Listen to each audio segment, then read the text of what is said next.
at 32, you were a commissioner. You already had experiences. And 32 today is, not that loud, not that experienced, not that productive, I may say. So, what would you say about us today? Well, I would owe that to the kind of education we had. At the time I went to school, I went through public schools, mostly missionary schools, and they inculcated in us a lot of religiosity. For starters, I'm a Catholic. Okay. I went to a Catholic school, primary school, secondary school, Holy Family College, and all of that. And that Christian background told us things that were good, things that would make you a child of God. Because at the end of the day, if we live our Christian tenets, most of the problems we have in society would not be there. We were taught to be respectful. We were taught to be dutiful. We knew that hard work paid off. There was nothing like Expo throughout my school days. We never heard of it. How could examinations leak from primary to secondary? You didn't hear of any leakage of examination. So you blame it on our education system? The education system is what has precipitated what we are having here now. We have watered down everything so much that parents would even go to school to help their wards pass exams. They would give money to lecturers to pass exams. I wasn't brought up in any of those kinds of environments.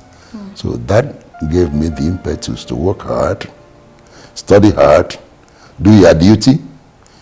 You didn't have to have someone behind you because you had already inculcated that into your system.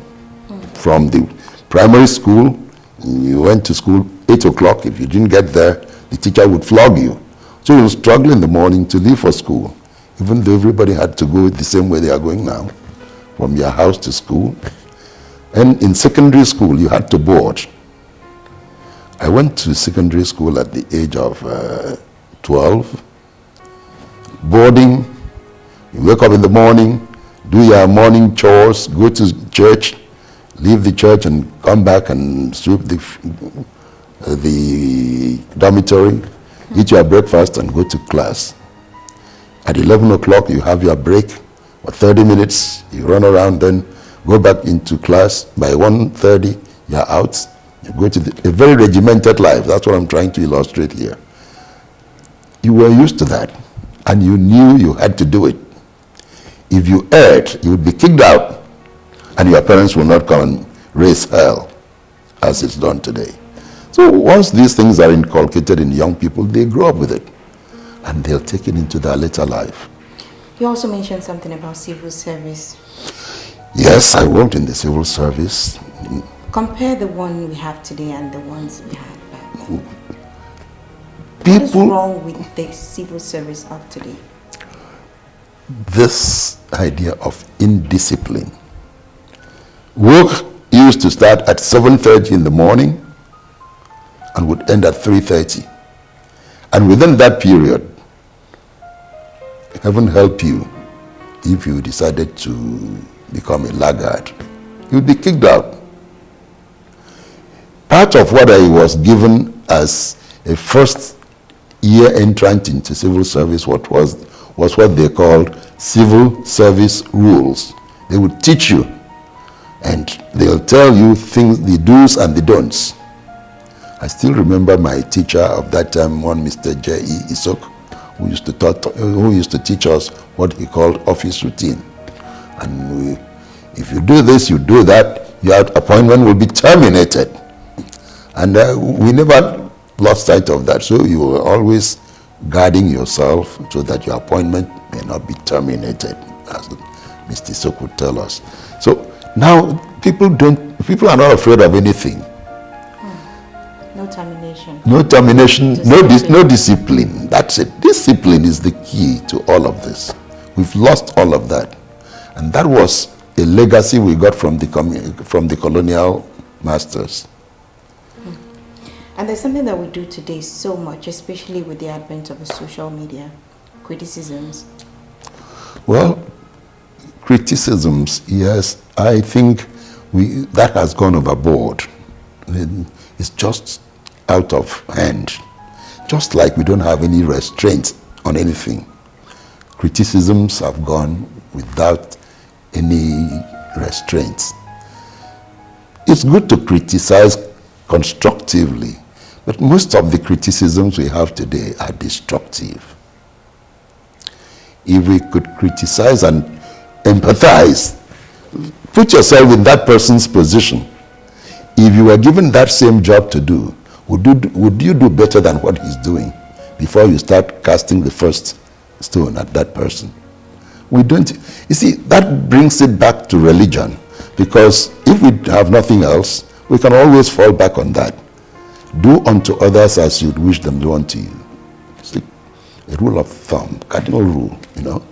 So we'll call this quits, but just after you give your advice to young people and to our leaders today. Well, for the leaders first, I think we must try and develop leadership that will always think of the people first before themselves. Leadership is a call to service, not a call to amass wealth, because that is really the problem. Everybody thinks once he's given a leadership position, you're supposed to go and feather your nest. Do for your brothers, do for your family, and all of that. I think the public should be number one in public life.